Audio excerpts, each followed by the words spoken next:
Alright then. Hi. Today is Monday, December 8th, and I just watched episode 3 of Stranger Things, and what a doozy that episode was. I really liked it. Actually. There's parts where I was like, what the fuck is happening? But I really liked the ending. I thought that was interesting. I'm coming up with theories. That's like half of what my notes are. Like theories and things that I thought were funny. Like first thing I laughed out loud when Elle threw a can of beef jerky at Hop. I thought that was hilarious. I was like, this is so funny. Just everything with it. I love Robin.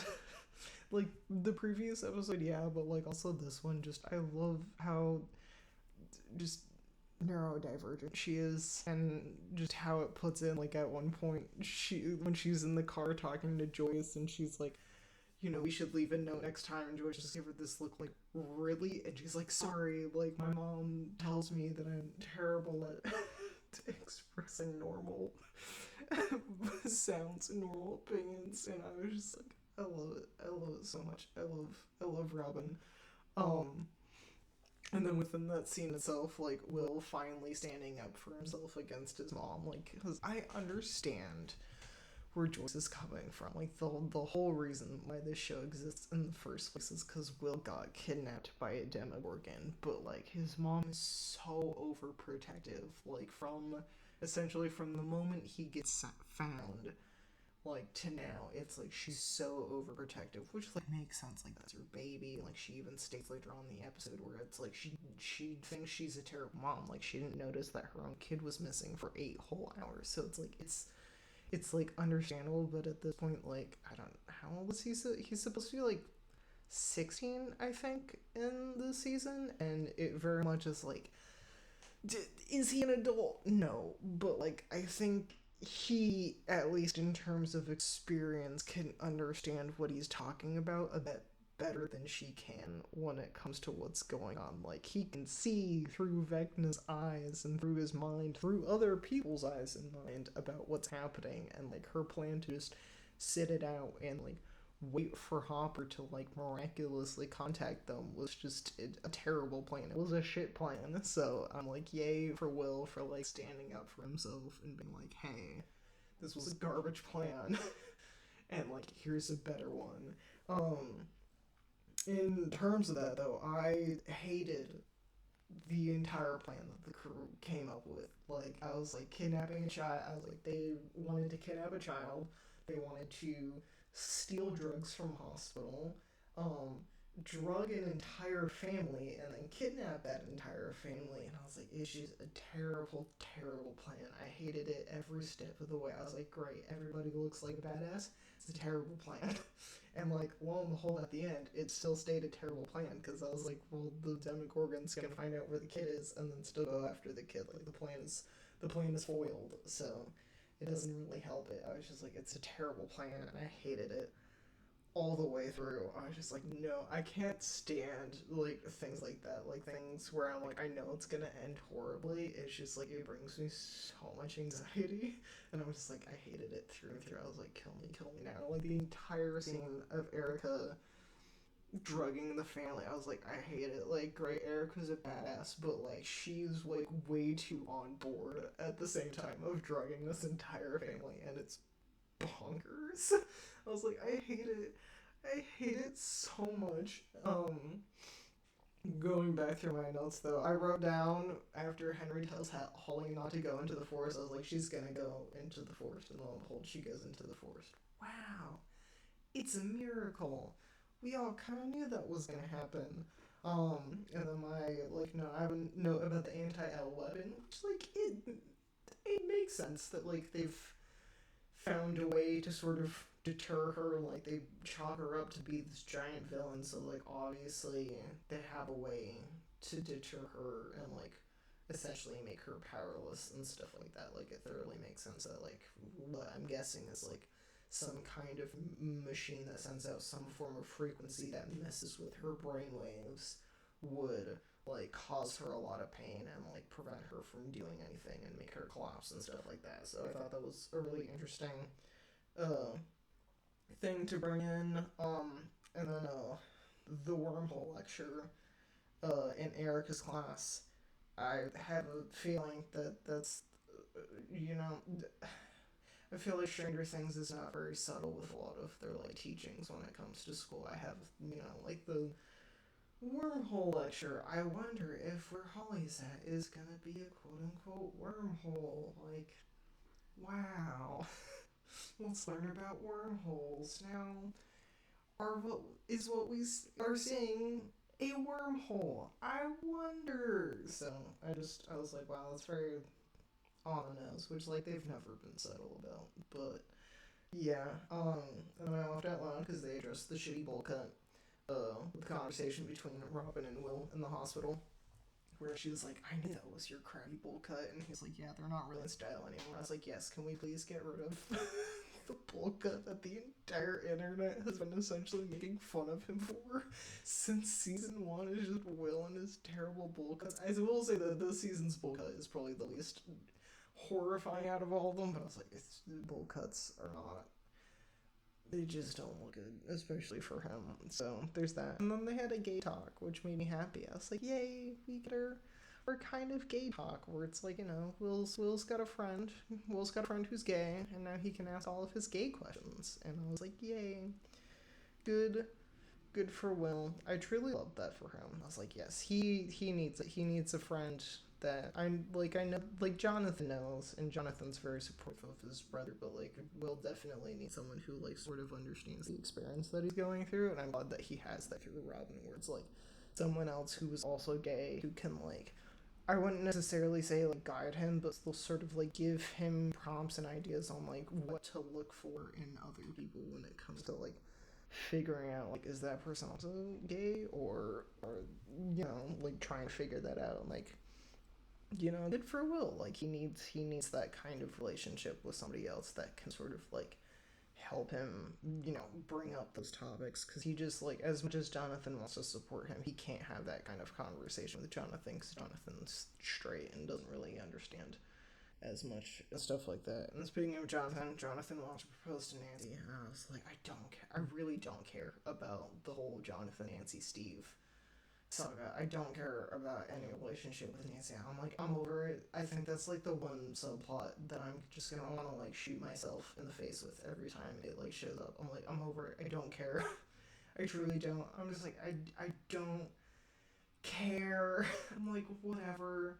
Like, it's so stupid. Like, we're bringing back something from season one that's so dumb, and it's just like, I don't care. Like, there are better things to go with than this stupid love triangle that like I'm not a fan of. I'm like, I don't give a shit about any of it. I'm like, I'm over it.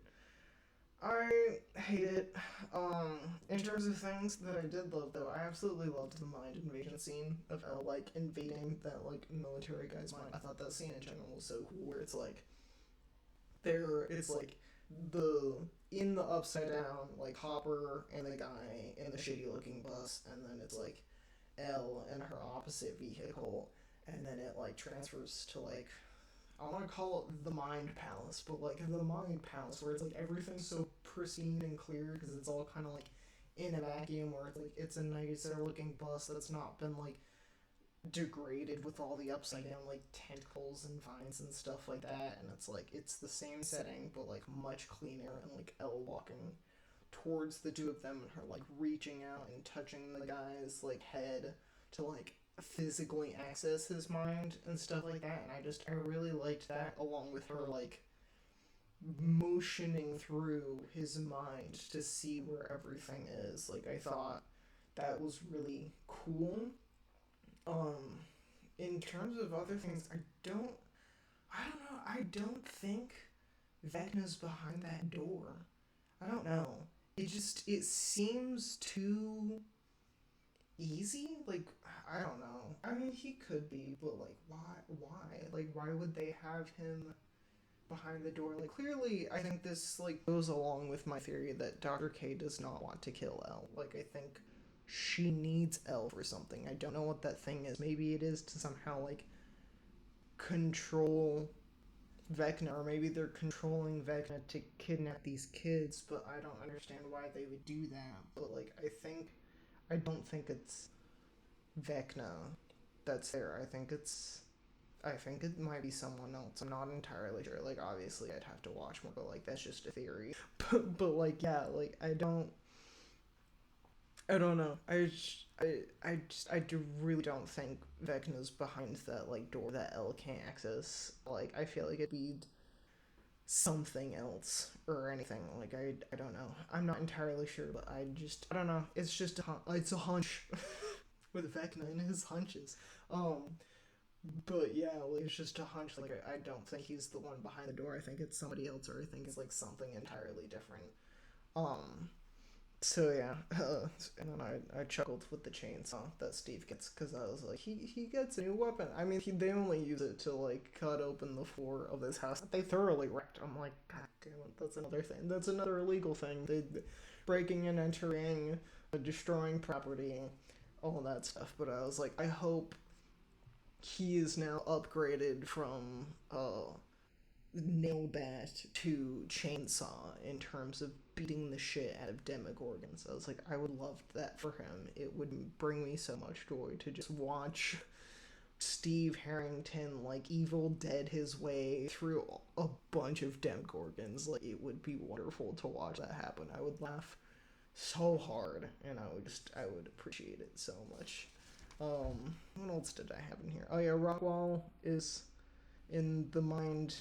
What the fuck does that say? I don't know. The Rockwall and the mind thingy, uh, is Fleshwall, but, like, that seemed kind of obvious. Like, they pan up to it when, like, Holly's at the Rockwall, and I was like, oh look, it's probably the Fleshwall, and then Max shows up. So I was like, it I don't know. I guess it kind of makes sense that, like, Max is also stuck in. At this point, I'm just gonna call it the wormhole. Like, they're both stuck in this wormhole. Like, Holly, by choice is not the right word, because she did get trapped by a Demogorgon. She thinks she's there by choice. She's not. And then, like, Max, I guess, is sort of, like, pseudo stuck there because she's in a coma, but, like, she was attacked by Vecna when she died, so I guess, I don't know, in a way, that makes sense. But it would be kind of nice for Max to be like, hey, Holly, this dude is not safe, and we should go past this wall.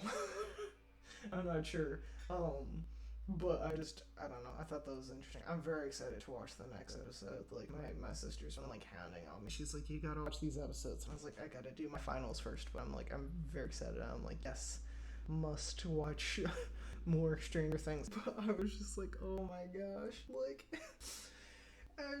it's so good. Which means, like, unfortunately, when I finish the next episode, I'll be like, fuck, now I have, like, what is it? When is Christmas? Like, 2 more weeks to wait until, like, more Stranger Things. And I'll be like, God damn it. This is my issue with, like, Netflix and their, like, inconsistency when it comes to, like, uploading. Because, like, with the first couple seasons, everything was uploaded at the same time. It was like, you got was it 8 episodes on the same day, so you could, like, binge watch all of them. And then it was like, I think it was starting with season 4, and they've done it for other shows now. Like, you know, they did it for Bridgerton, where it's like, you get some episodes, like, the first half of the season, and then you gotta wait, like, a month, and then you get the second half of the season. And I'm like, give me the whole season now.